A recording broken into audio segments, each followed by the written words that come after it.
आज के इस वीडियो में हम देखने वाले हैं दृश्य एवं दृष्टा का स्वरूप। तो दृश्य और दृष्टा का स्वरूप सूत्र नंबर 18 से चालू होता है साधन पाद के, लेकिन सूत्र नंबर 17 में यहाँ पे दुख का कारण प्रकृति एवं पुरुष के मिलन को बताते हैं। जब पुरुष और प्रकृति मतलब जब पुरुष को अज्ञानवश या फिर मायावश जब वो प्रकृति से मिलन हो जाता है उसका, तब वही दुख का कारण है और वही दुख का कारण है। यहाँ पे जो दृश्य है उसको प्रकृति बताया गया है तथा जो दृष्टा है उसको पुरुष बताया गया है। अब हम आगे दृश्य एवं दृष्टा का स्वरूप देखते हैं। तो दृश्य मतलब प्रकृति, दृष्टा मतलब पुरुष। सबसे पहले हम देखते हैं दृश्य का स्वरूप। तो ये सूत्र नंबर 18 में मिलता है। जो इसका पहला शब्द है इस श्लोक में, प्रकाश क्रिया स्थिति शीलम, मतलब प्रकाश क्रिया और स्थिति जिसका स्वभाव है। भूतेन्द्रियात्मकम मतलब भूत और इंद्रियां जिसका स्वरूप है। भोगापवार्थम दृश्यम मतलब भोग और मुक्ति का संपादन करना जिसका प्रयोजन है वही दृश्य है। यहाँ पे प्रकाश क्रियाशील, प्रकाश क्रिया और स्थिति, यहाँ पे प्रकाश का मतलब सत्वगुण से है, क्रिया मतलब रजोगुण से, स्थिति का मतलब तमोगुण से, शील का मतलब है जो इसमें स्वभाव से है, और भूत मतलब सूक्ष्म विषय, इंद्रिय मतलब स्थूल विषय, और आत्म का मतलब फिर स्वरूप से है। भोग मतलब जीवन, अपवर्ग मतलब मुक्ति, अर्थ मतलब अर्थ या प्रयोजन, दृश्य मतलब वही दृश्य या प्रकृति है जो सत्य गुण, रजोगुण तथा तमोगुण स्वभाव वाला है, सूक्ष्म और स्थूल जिसका स्वरूप है, भोग भोगना एवं मुक्ति को प्राप्त होना जिसका अर्थ या प्रयोजन है वही दृश्य अर्थात प्रकृति है। तो यहाँ पर प्रकृति के बारे में बताते हैं कि जिसके अंदर तीनों गुण पाए जाते हैं, सत्व, रज और तम, तथा जो सूक्ष्म तथा स्थूल भूत पदार्थ हैं मतलब उनका जो स्वरूप है, तथा जो मुक्ति एवं भोग दोनों के ही, जिनका अर्थ मुक्ति एवं भोग दोनों से ही होता है वही दृश्य कहलाता है। बाकी आप गुणों के बारे में जानते हैं, सत्व गुण क्या होता है, रजोगुण क्या होता है तथा तमोगुण क्या होता है। फिर आगे यहाँ पे 19 नंबर में जो हमारा दृश्य है मतलब जो प्रकृति है उसके गुणों के बारे में बताते हैं।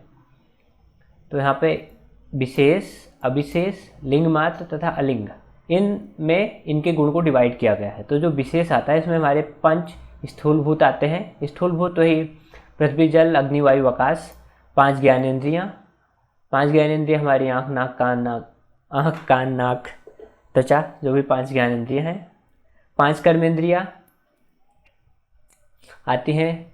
फिर उसके साथ हमारा मन, तो यहाँ पे हो गया 5, 5, 10, 15, 1, 16। तो विशेष में 16 तत्व आते हैं। फिर आ जाता है अविशेष। अविशेष में हमारे 5 सूक्ष्म भूत आते हैं तथा 5 सूक्ष्म भूत आते हैं जिनको हम तन्मात्राएं भी बोलते हैं, जैसे रस, रूप, गंध इत्यादि, ये अविशेष के अंतर्गत आते हैं। फिर आता है लिंग मात्र। लिंग मात्र में हमारी बुद्धि आती है, और फिर एक आता है अलिंग यानी प्रकृति। यहाँ पे विशेष में हो गए हमारे 5, 5, 10, 15 और 1, 16। फिर अविशेष में हो गए यहाँ पे 5 और 1, 6, तो 16, 6, 22, 1, 23 और 1, 24। तो जो हमारा दृश्य है उसके 24 गुण पाए जाते हैं। और योग सूत्र में हमें 26 तत्वों की बात कही गई है। तो फिर जो दृष्टा है वो पुरुष है और साथ ही साथ एक ईश्वर, ये मिलके 26 तत्व होते हैं। जो दृश्य है उसके अंदर 24 गुणों की बात कही गई है। 5 स्थूलभूत, 5 ज्ञानेंद्रियाँ, 5 कर्मेंद्रियाँ, 5 सूक्ष्मभूत यानी तन्मात्राएँ, मन, अहंकार, बुद्धि, प्रकृति। इसको इन्होंने विशेष, अविशेष, लिंग मात्र तथा अलिंग इनमें डिवाइड किया है। अब दृष्टा के बारे में बताते हैं श्लोक नंबर 20 में।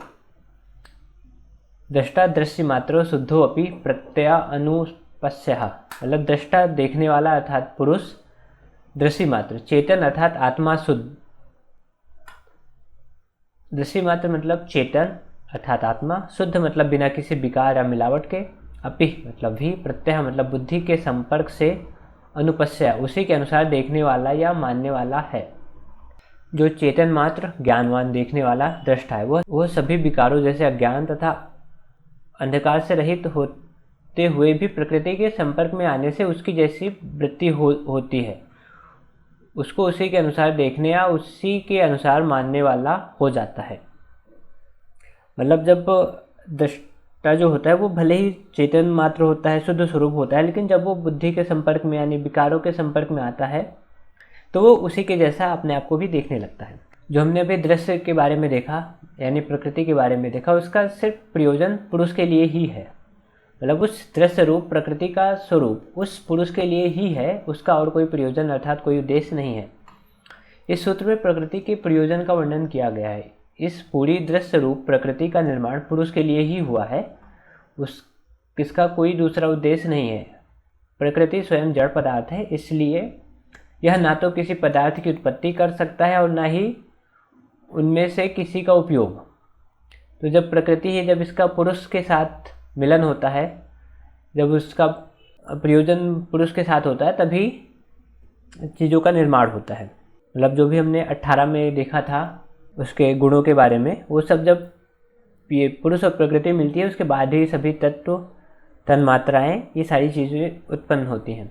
फिर अभी तक हमने 21 का देखा, 22 में बताते हैं कि जो मुक्त पुरुष होते हैं उनके लिए इस सृष्टि का कोई प्रयोजन ना रहने से यह उनके लिए नष्ट हुई के समान है, लेकिन जो अन्य सामान्य पुरुष हैं उनके लिए इसका प्रयोजन अभी भी वैसे ही है, इसलिए उनके लिए नष्ट नहीं होती। तो यहाँ पर बताते हैं जिनको मुक्ति मिल गई या फिर जिनको मोक्ष की प्राप्ति हो गई है, कैवल्य की प्राप्ति हो गई है, उनके लिए दृश्य और दृष्टा ये सारी चीज़ें नष्ट हो जाती हैं।